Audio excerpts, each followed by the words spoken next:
Artemis திட்டத்தின் கீழ் ஓரியன் விண்கலத்தில் பயணிக்கும் 4 விண்வெளி வீரர்களும் என்ன உணவை எடுத்துக்கொள்வார்கள்? ஓரியன் விண்கலத்தில் ஃப்ரிட்ஜ் எனப்படும் குளிர் பதன பெட்டி இருக்காது.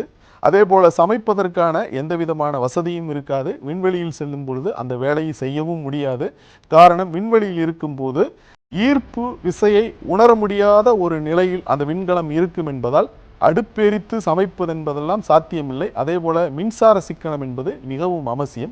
இப்படிப்பட்ட சூழலில் அவர்கள் எத்தகைய உணவை எடுத்து செல்கிறார்கள்? 10 நாட்களுக்கு அவர்களுக்கு தேவையான உணவு என்ன? அதை உண்பதற்காக அவர்கள் பின்பற்றக்கூடிய முறை என்ன? இந்த உணவு என்பது அவரவர் விருப்பத்திற்கேற்ப அல்லது அவர்களுடைய ருசிக்கு ஏற்ப தேர்வு செய்யப்படுகிறதா, இல்லை அதில் ஏதேனும் அறிவியல் நோக்கங்கள் இருக்கின்றனவா?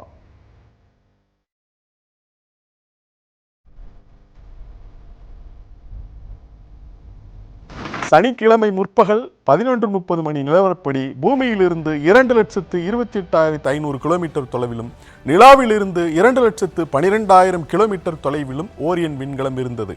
அதாவது நிலவுக்கு செல்வதற்கான பாதி தொலைவை ஆர்டமிஸ் 2 திட்டத்தின் ஓரியன் விண்கலம் சனிக்கிழமை முற்பகலில் கடந்துவிட்டது.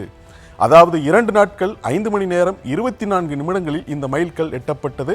செல்லும் வழியில் பூமியை படம் பிடித்து அனுப்பியுள்ளனர். தொலைவு செல்ல செல்ல தாய் வீடு பூமி சிறிதாகி கொண்டே செல்வதையும் துணைக்கோளான நிலவு பெரிதாக தெரிவதையும் அவர்கள் பதிவு செய்துள்ளனர். பூமியிலிருந்து மனிதர்கள் பார்த்திராத நிலவின் மறுபக்கத்தை ஏப்ரல் 6ஆம் தேதி நெருங்கும் ஓரியன் விண்கலம் அதன் பிறகு ஒரு யூ-டர்ன் போட்டு பூமி திரும்பி பசிபிக் பெருங்கடலில் இறங்க உள்ளது. 4 விண்வெளி வீரர்களும் நிலவுக்கு அருகே இருக்க போகும் நேரம் வெறும் 3 மணி நேரம்தான். இது தவிர்த்து மற்ற நாட்களில் என்ன செய்வார்கள்? அதை விரிவாக பார்ப்பதற்கு முன்னர் வீரர்களுக்கான உணவு என்ன என்பதில் பல ஆச்சரியமான அறிவியல் தகவல்கள் உள்ளன. 4 விண்வெளி வீரர்களுக்கான மெனுவில் 189 உணவுப் பொருட்கள் இடம்பெற்றுள்ளன.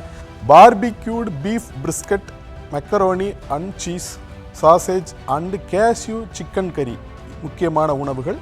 மெக்சிகோ நாட்டு உணவான டார்டிலா எனப்படும் ரொட்டிகள் 58, இதே போல காஃபியும் உண்டு. விண்வெளிக்கு சென்ற பிறகு ஈர்ப்பு விசையை உடல் உணர முடியாத மைக்ரோ கிராவிட்டி நிலைக்கு செல்வதால் எடையற்ற நிலையை ஆர்டமிஸ் வீரர்கள் உணர்வார்கள்.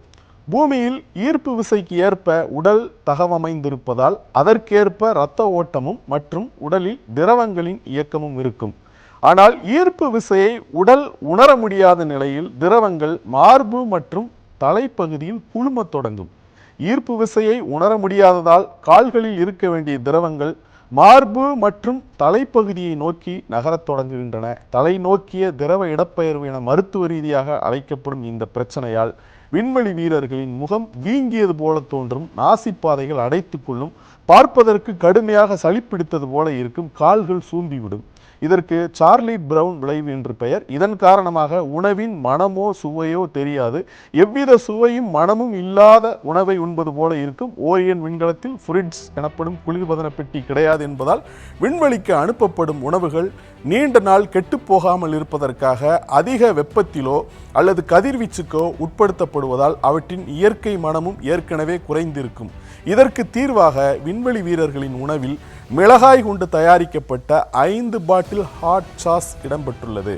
மிளகாயில் உள்ள கேப்சைசின் என்ற காரமான வேதிப்பொருள் மற்ற வாசனை பொருட்களைப் போல மூக்கின் வழியே செயல்படுவதில்லை. அது நேரடியாக ட்ரைஜெமினல் என்ற நரம்பு செயல்பாட்டை தூண்டி காரத்தை மூளைக்கு உணர்த்துகிறது. மூக்கடைப்பு இருந்தாலும் காரம் மட்டும் வீரர்களுக்கு தெளிவாக தெரியும். உணவு ருசியற்று போகும்போது வீரர்கள் சரியாக சாப்பிட மாட்டார்கள். இதனால் அவர்கள் உடல் எடை குறைந்து நோய் எதிர்ப்பு சக்தி பாதிக்கப்பட்டு மூளையினுடைய செயல்திறன் குறைய வாய்ப்புள்ளது. இதை தவிர்க்கவே மூக்கை தவிர்த்து நேரடியாக மூளைக்கு சுவையை உணர்த்தும் இந்த காரமான உணவை மெனுவில் நாசா சேர்த்துள்ளது. செய்திகளை உடனுக்குடனும் துல்லியமாகவும் தெரிந்து கொள்ள சப்ஸ்கிரைப் பண்ணுங்க.